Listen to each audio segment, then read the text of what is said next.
Hello दोस्तों, नमस्कार। एक बार फिर से मेरे YouTube चैनल पर आपका स्वागत है। आशा करता हूं कि आप सब लोग बढ़िया होंगे। तो आज की क्लास में हम क्या पढ़ने वाले हैं? एक तो हम पढ़ने वाले हैं टैक्स बॉयंसी यानी कर की उत्प्लावकता के बारे में पढ़ने वाले हैं। दूसरा हम पढ़ने वाले हैं कर की लॉज यानी टैक्स इलास्टिसिटी के बारे में हम पढ़ने वाले हैं। तो ये जो हमारी क्लास है आज बहुत ही शानदार होने वाली है और यहाँ से यूजीसी नेट एग्जाम में क्वेश्चन आ चुके हैं और आगे भी आने की पूरी संभावना है। और इसके साथ ही जो आरपीएससी कॉलेज लेक्चरर एग्जाम, उसमें इकोनॉमिक्स का जो पेपर होगा मई में होगा। तो वहां पर भी पब्लिक फाइनेंस का ये जो टॉपिक है बहुत ही इंपॉर्टेंट है, क्योंकि वहां पर पब्लिक फाइनेंस से लगभग 30 से 40 क्वेश्चन आते हैं। कितने? 30 से 40 क्वेश्चन। तो इस टॉपिक से एक तो क्या है, कर की उछाल या कर की उत्प्लावकता, और दूसरा क्या है, कर की लॉज। तो यहाँ से 2 क्वेश्चन आने की पूरी संभावना है। तो आज की क्लास हमारी पूरी बहुत ही शानदार होने वाली है। तो सबसे पहले हम देखते हैं कर की उत्प्लावकता यानी टैक्स बॉयंसी को हम सबसे पहले समझते हैं। तो देखिए कर उत्प्लावकता क्या होती है। तो देखिए कर उत्प्लावकता की जो जीडीपी है, देश की जो जीडीपी है उसमें जो वृद्धि होती है, देश की जीडीपी में वृद्धि होती है, उसके परिणाम स्वरूप जो कर होते हैं, कर से जो भी आय होती है उसमें भी क्या होती है, वृद्धि होती है। जीडीपी में वृद्धि होती है तो उसके परिणाम स्वरूप क्या है, कर से जो आय होती है उसमें भी वृद्धि होती है। यहाँ पर देखिए, यहाँ पर कर की जो दर है, टैक्स की जो रेट है, दर है, वो क्या होती है, स्थिर होती है। देखिए जो टैक्स बॉयंसी है उसमें कर की दर स्थिर होती है। तो जीडीपी में वृद्धि होती है, उसके परिणाम स्वरूप जो कर है, कर से जो भी आय होती है उसमें जो वृद्धि होती है उसको क्या बोलते हैं, टैक्स बॉयंसी कहते हैं या कर उछाल कहते हैं। कि जीडीपी में वृद्धि के परिणाम स्वरूप कर से जो भी आय होती है उसमें कितनी वृद्धि हुई है। देखिए कराधान उत्प्लावकता यानी टैक्स बॉयंसी अनुपात है, किसके बीच का अनुपात है, growth in tax revenue, growth in tax revenue यानी कर से जो भी आय होती है उसमें वृद्धि, to the growth in nominal GDP यानी नॉमिनल जीडीपी में वृद्धि के परिणाम स्वरूप जो टैक्स से जो भी आय होती है उसमें जो वृद्धि होती है उसको क्या बोलते हैं, कराधान या कर उछाल, कराधान उछाल या टैक्स बॉयंसी कहते हैं। देखिए कर राजस्व में वृद्धि एवं नॉमिनल जीडीपी में वृद्धि का अनुपात होता है। देखिए यह इस बात का माप करता है कि कर राजस्व में वृद्धि, जो कर राजस्व में जो वृद्धि है वो जीडीपी में बदलाव के प्रति कितनी संवेदनशील है। जो टैक्स बॉयंसी है वो क्या बताती है, जो कर राजस्व में जो वृद्धि होती है यानी टैक्स रिवेन्यू, कर राजस्व में जो भी वृद्धि होती है वो जीडीपी में बदलाव के प्रति कितनी संवेदनशील है। यानी कि जीडीपी में वृद्धि होगी, जीडीपी में क्या होगी, वृद्धि होगी। तो जीडीपी में वृद्धि के परिणाम स्वरूप कर राजस्व में कितनी वृद्धि होती है। यानी माना कि जीडीपी में अगर 5% वृद्धि हुई तो कर राजस्व में कितनी वृद्धि हुई है, 2% वृद्धि हुई है, या 5%, या 5% से अधिक, 7%, 10%। तो ये इसकी संवेदनशीलता को दर्शाती है। जो टैक्स बॉयंसी है वो दर्शाती है कि जीडीपी में वृद्धि के परिणाम स्वरूप कर राजस्व में कितनी वृद्धि हुई है। तो इसकी संवेदनशीलता को कौन दर्शाती है, टैक्स बॉयंसी। जब कोई कर प्रणाली कर की दर में कोई बदलाव किए बिना, देखिए यहाँ पर कर की दर में कोई भी बदलाव नहीं होता, बिना अधिक कर राजस्व एकत्र करती है तो इसे उत्प्लावक माना जाएगा। यानी कोई भी कर प्रणाली, ऐसा कोई भी कर सिस्टम है जिसमें क्या है कि कर की दर में कोई भी परिवर्तन नहीं होगा, जो टैक्स रेट है, टैक्स रेट वो क्या है, स्थिर। तो टैक्स रेट को स्थिर रखते हुए अधिक राजस्व एकत्र कर पाती है कर प्रणाली, तो उसको क्या बोलते हैं, कर, उस प्रणाली को उत्प्लावक माना जाएगा। अब देखिए कर प्रणाली की उत्प्लावकता कई कारकों से प्रभावित होती है, जैसे कर आधार, कर आधार का आकार, कर अधिकारियों की दक्षता और कर दरों की स्पष्टता। ये इंपॉर्टेंट पॉइंट है, ये ध्यान रखना कि जो कर प्रणाली है, कर प्रणाली की उत्प्लावकता किस किस पर निर्भर करती है, कई कारकों पर निर्भर करती है या कई कारकों से प्रभावित होती है। तो देखिए इसमें पहली चीज क्या है, इसमें पहली चीज है कर आधार का आकार, दूसरा है कर अधिकारियों की दक्षता, और तीसरा है कर दरों की स्पष्टता और तर्क संगतता। तो ये काफी इंपॉर्टेंट पॉइंट है, यह ध्यान रखना है। तो देखिए इसमें क्या है, कर आधार का आकार यानी कर का जो आधार है उसका आकार क्या है, यानी कर कितने प्रतिशत लोगों पर लग रहा है या कितने ज्यादा मात्रा में लोगों को कवर कर रहा है वह कर। और दूसरा क्या है, कर अधिकारियों की दक्षता, यानी जो कर को एकत्र करने वाले जो अधिकारी है वो कितनी दक्षता पूर्वक उस कर को एकत्रित कर रहे हैं। और तीसरा है कर दरों की स्पष्टता, यानी कर की दरें कितनी स्पष्ट है। अब देखिए, अब आगे चलते हैं।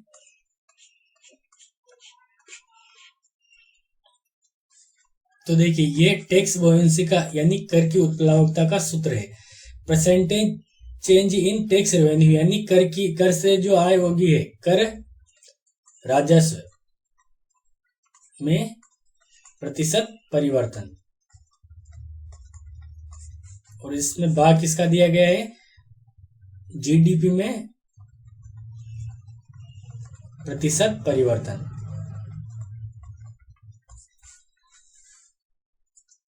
और देखिए, इस सूत्र में हम जहां पर जीडी है उसकी जगह हम ये भी लिखते हैं कर आधार यानी टैक्स बेस। तो देखिए, percentage change in tax revenue और इसके बटे में आएगा percentage change in tax base, यानी कर आधार में प्रतिशत परिवर्तन। तो कर आधार में प्रतिशत परिवर्तन के परिणाम स्वरूप कर आय में जो प्रतिशत परिवर्तन होता है उसको टैक्स बोयेंसी यानी कर उत्प्लावकता कहते हैं। तो देखिए, इसको हम ऐसे लिख सकते हैं, जो टैक्स होता है कर राजस्व, उसको हम लिखते हैं टी से। कर राजस्व को किससे लिखते हैं, टी से। और लिखते हैं जीडीपी, उसको हम वाई से लिखते हैं। तो देखिए, इसका सूत्र क्या बनता है, तो देखिए ऊपर क्या है, कर राजस्व में प्रतिशत परिवर्तन, यानी जो टैक्स रेवेन्यू है इसमें प्रतिशत परिवर्तन को हम कैसे लिखेंगे, इसको लिखेंगे हम डेल्टा टी और इसके बटे में क्या आएगा टी और इनटू 100। और ये तो क्या है, कर राजस्व में प्रतिशत परिवर्तन। अब क्या लिखेंगे, जीडीपी में प्रतिशत परिवर्तन, तो इसको क्या लिखेंगे, डेल्टा वाई बटे वाई इंटू 100। तो देखिए 100 से 100 कट जाएगा ये, तो हम इसको ऐसे लिखेंगे डेल्टा टी बटेवा टी। और अब देखिए, ये बटे में है, इसको इंटू में लाएंगे तो ये पलट जाएगा, ये ऊपर आ जाएगा और ये बटे में आ जाएगा, तो वाई बटेवा डेल्टा वाई। तो देखिए, ये टैक्स बोयेंसी का एक सूत्र है। और दूसरा, हम एक सूत्र ऐसे भी बना सकते हैं, जो ये देखिए, इसी सूत्र से बना सकते हैं डेल्टा टी बटेवा डेल्टा वाई, यानी इस वाई को यहां पर लिख देंगे और इनटू में वाई बटेवा टी, तो इसको ऐसे भी लिख सकते हैं। तो ये इसका सूत्र है। अब देखिए, इसमें कर की दर में कोई परिवर्तन नहीं होता है, इसके बावजूद कर राजस्व में वृद्धि होती है। मुख्यतः प्रत्यक्ष करों से संबंधित है, ये ध्यान रखना है। ये किससे संबंधित है, ये मुख्यतः प्रत्यक्ष करों यानी डायरेक्ट टैक्स से संबंधित है। यह प्रत्यक्ष करों से मुख्य रूप से संबंधित है, ये इंपॉर्टेंट पॉइंट है। अब आगे चलते हैं।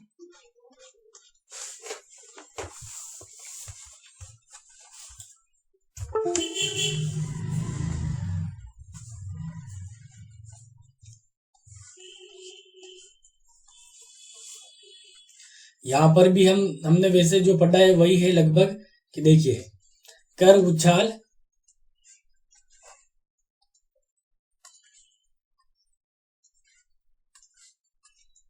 उछाल सरकार के कर राजस्व वृद्धि में परिवर्तन और सकल घरेलू उत्पाद में परिवर्तन के बीच संबंध को स्पष्ट करता है। ये किसके बीच संबंध को स्पष्ट करता है, कर राजस्व वृद्धि और सकल घरेलू उत्पाद में इनके बीच संबंध को दर्शाता है। यह सकल घरेलू उत्पाद में प्रति परिवर्तन के प्रति कर राजस्व वृद्धि की प्रतिक्रिया को संदर्भित करता है। जब किसी कर में उछाल होता है तो उस कर की दर बढ़ाए बिना उसका राजस्व बढ़ जाता है। इसमें कर की दर को बढ़ाए बिना क्या होता है, जब कर में क्या होता है, उछाल होता है, यानी टैक्स बोयेंसी होती है, तो क्या होता है, कर की दर में परिवर्तन किए बिना कर राजस्व बढ़ जाता है। यह इस पर निर्भर करता है कर आधार का आकार, ये हमने पढ़ लिया है। कर आधार का आकार कर प्रशासन की मित्रता, यानी क्या है, यानी कर जो एकत्रित करने वाले अधिकारी है उनकी क्या है, उनकी कुशलता पर निर्भर करता है। कर दरों की तर्क संगतता और सरलता, कि कर दरें कितनी तर्क संगत यानी उपयुक्त है और सरल है, तो इस पर निर्भर करता है ये। और यहाँ पर ये इंग्लिश में लिखा है सेम। अब देखिए इसमें थोड़ी चीज ये भी बता देता हूं कि जैसे वापस ऊपर वाले पेज पर चलते हैं।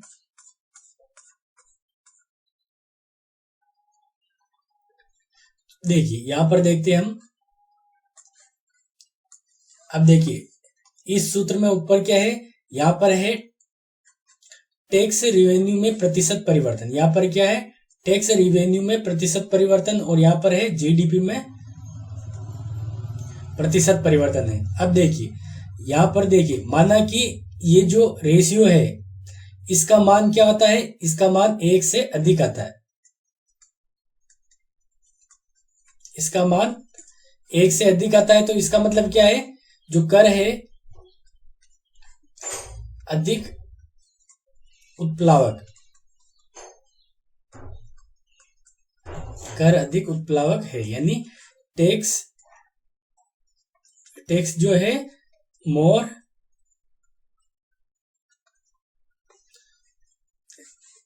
टैक्स क्या है, मोर बायंट है, यानी टैक्स बॉयंसी अधिक है।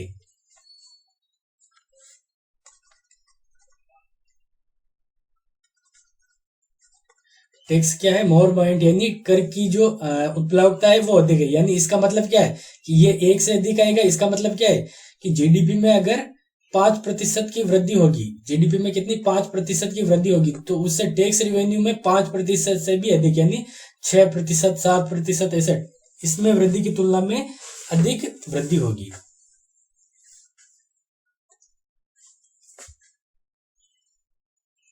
एक बार वापस देख लेते हैं कि देखिए percentage change in tax revenue,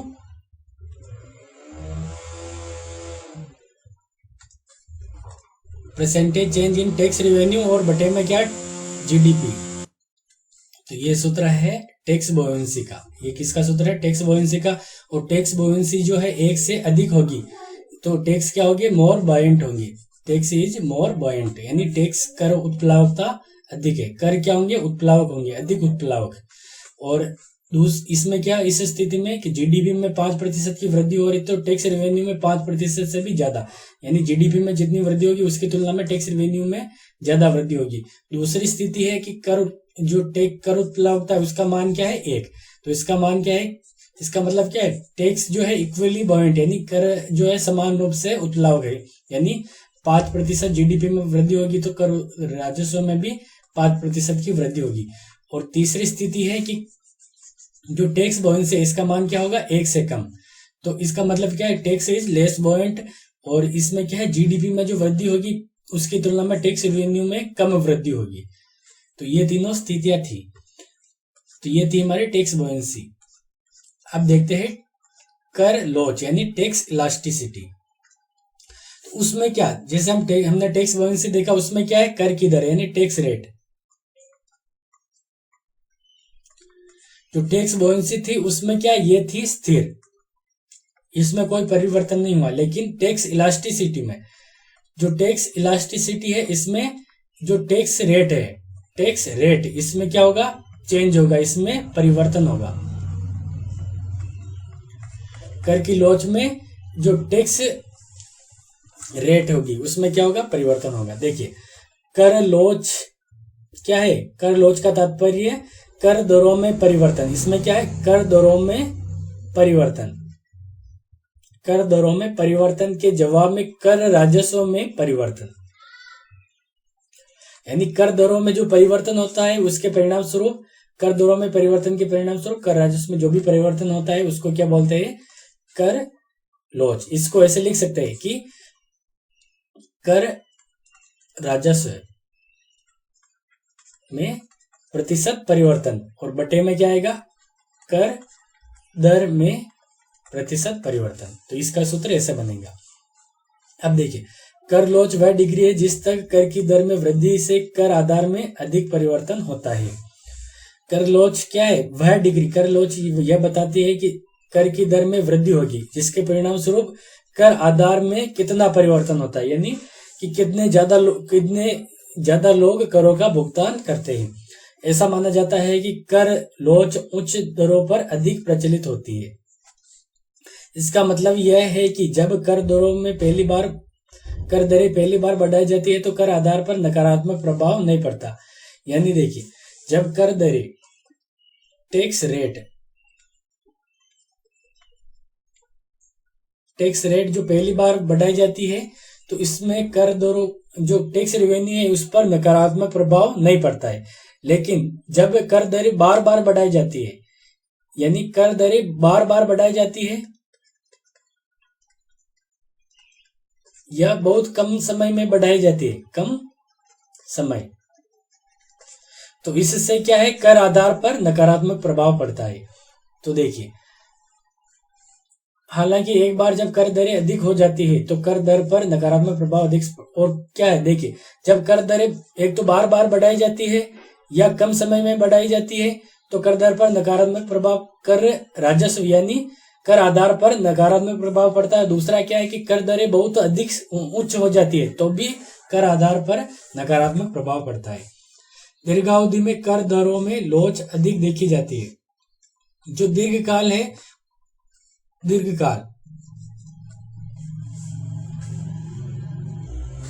दीर्घकाल में क्या होती है, कर दरों में लोच अधिक देखी जाती है। यानी दीर्घकाल में जो कर दरें है उनमें अधिक परिवर्तन किया जा सकता है। लेकिन अल्पकाल है, देखिए एक तो क्या है अल्पकाल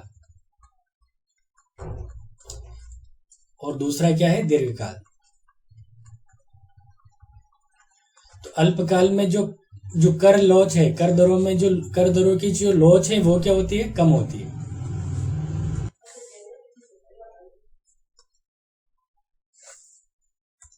और दीर्घकाल में जो कर दरों की जो लोच होती है वो अधिक होती है। तो अल्पकाल में कर दरों को ज्यादा चेंज नहीं किया जा सकता और दीर्घकाल में कर दरों को ज्यादा चेंज किया जा सकता है। देखिए, इसका मतलब यह है कि यदि सरकार द्वारा जल्दी पैसा कमाने के लिए थोड़े समय के लिए कर बढ़ा दिया जाता है, यानी अल्पकाल में कर बढ़ा दिया जाता है, तो इसका प्रभाव उतना गंभीर नहीं होगा, यानी इसका प्रभाव उतना, इससे कर राजस्व में ज्यादा वृद्धि नहीं होगी।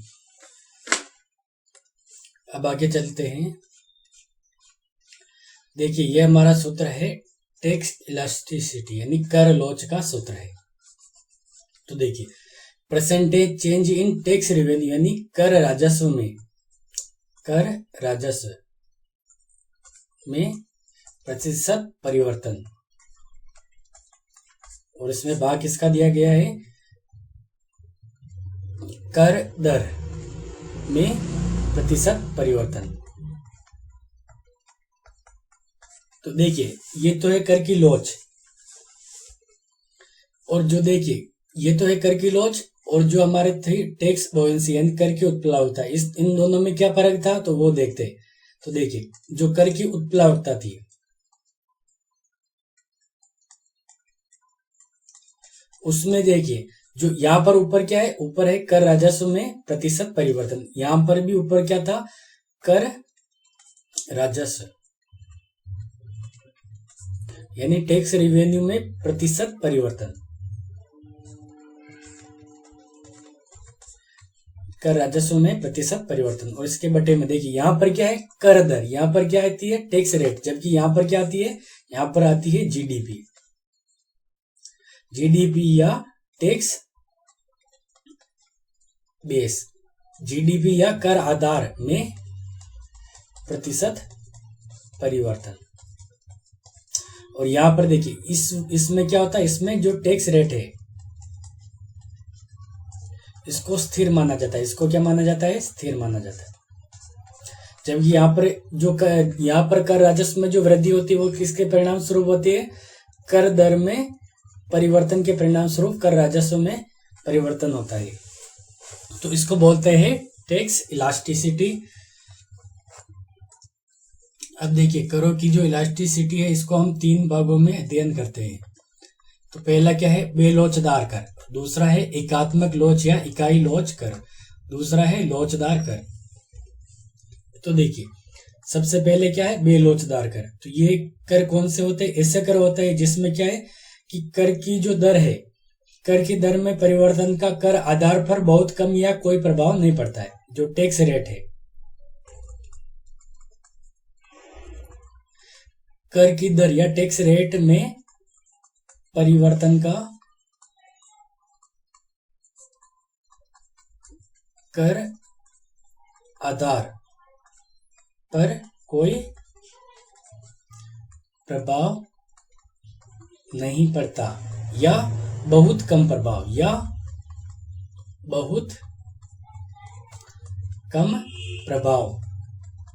बहुत कम प्रभाव पड़ता है। पहली चीज तो ये हो गई, जो बेलोचदार कर होते हैं उसमें टैक्स की दर यानी कर दर में परिवर्तन का कर आधार पर कोई प्रभाव नहीं पड़ता या बहुत कम प्रभाव पड़ता है। दूसरी चीज क्या है कि जो इससे क्या होता है कि जैसे कि कर की दरें बढ़ गई है तो उससे क्या है कि कर आधार में कोई परिवर्तन नहीं होता या बहुत कम परिवर्तन होता है। इसका मतलब क्या है कि जैसे लोग वस्तुओं का उपभोग कर रहे हैं उसमें ज्यादा परिवर्तन नहीं होता, तो इससे क्या होता है कि कर राजस्व में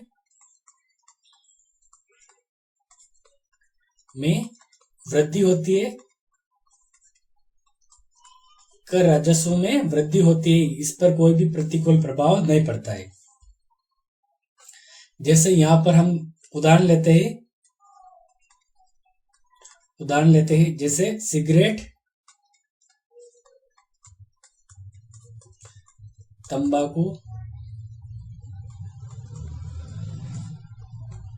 शराब आदि पर कर,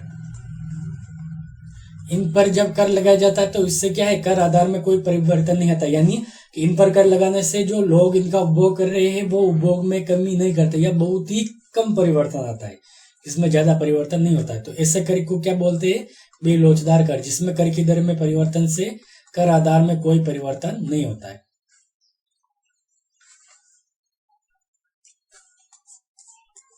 अब दूसरा क्या है, दूसरा था हमारा एकात्मक लोच।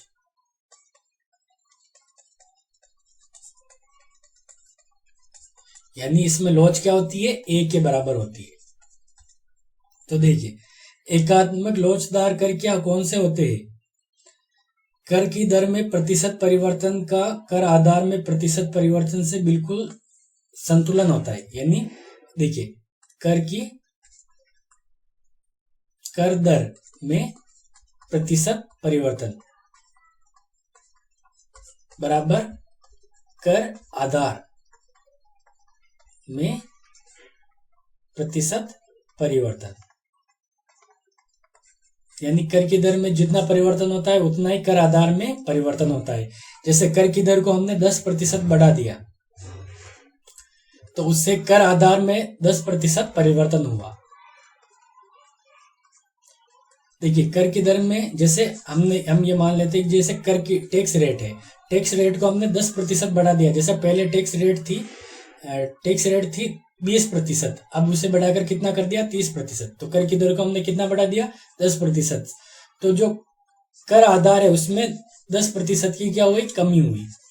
तो इसमें क्या होता है कि जो टैक्स रेवेन्यू है उस पर न तो अनुकूल प्रभाव पड़ता है और न ही प्रतिकूल प्रभाव, यानी टैक्स रेवेन्यू यानी कर राजस्व वो क्या होता है, अपरिवर्तित।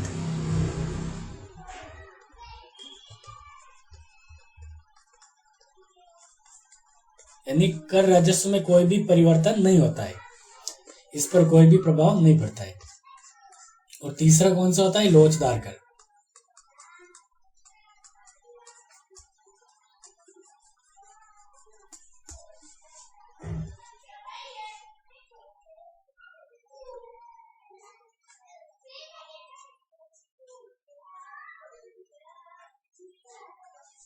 यानी देखिए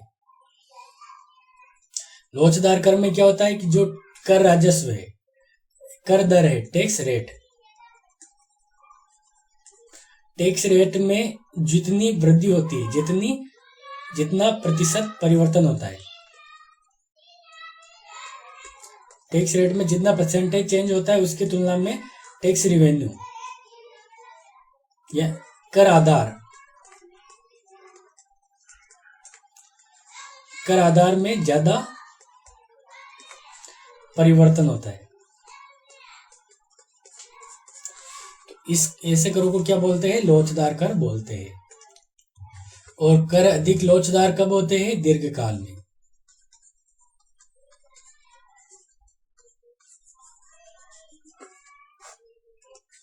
अब देखिए, मैं यहाँ पर एक चीज आपको क्लियर कर देना चाहता हूँ जी, जहाँ से देखिए यहाँ से हमारा क्वेश्चन बनने की एक पूरी संभावना बनती है। तो देखिए, जो टैक्स रेट है उसमें परिवर्तन किस प्रकार से हो सकता है और उसका क्या प्रभाव होगा वो देखते हैं। तो देखिए, टैक्स रेट है उसको अगर फर्स्ट बार बढ़ाती है सरकार, क्या करती है, जो टैक्स रेट है उसको फर्स्ट बार पहली बार बढ़ाती है तो उस पर नकारात्मक प्रभाव क्या होता है, उसका करदाताओं पर या टैक्स बेस पर, कर आधार पर नकारात्मक प्रभाव क्या होता है, न्यूनतम होता है। कर दर को पहली बार बढ़ाने पर जो कर आधार है उस पर नकारात्मक प्रभाव, कर आधार पर नकारात्मक प्रभाव क्या होगा, न्यूनतम। लेकिन कर की दर जैसे बढ़ाते बढ़ाते अगर उच्च लेवल पर पहुंच जाती है तो उसका नकारात्मक प्रभाव क्या होता, अधिक होता है। और अब देखिए, जो कर की दर है वह थोड़े समय के लिए बढ़ाई जाती है, यानी कम समय के लिए बढ़ाई जाती है, तो उसका जो नकारात्मक प्रभाव होता है वो क्या होता है, कम होता है। तो इस प्रकार कम समय के लिए जो सरकार है वो टैक्स रेट को बढ़ाकर अपनी आय को बढ़ा सकती है, उससे नकारात्मक प्रभाव कम होता है। लेकिन लंबे समय के लिए टैक्स रेट बढ़ाने पर जो नकारात्मक प्रभाव होता है वो क्या होता है, अधिक होता है। तो आज की क्लास हमारी यहाँ पूरी हुई। आशा करता हूँ कि आपको ये क्लास अच्छी लगी होगी और मिलते हैं अगली क्लास में। और अभी तक आपने चैनल को सब्सक्राइब नहीं किया तो जल्दी से सब्सक्राइब कर लीजिए और अपने दोस्तों को शेयर कीजिए। धन्यवाद।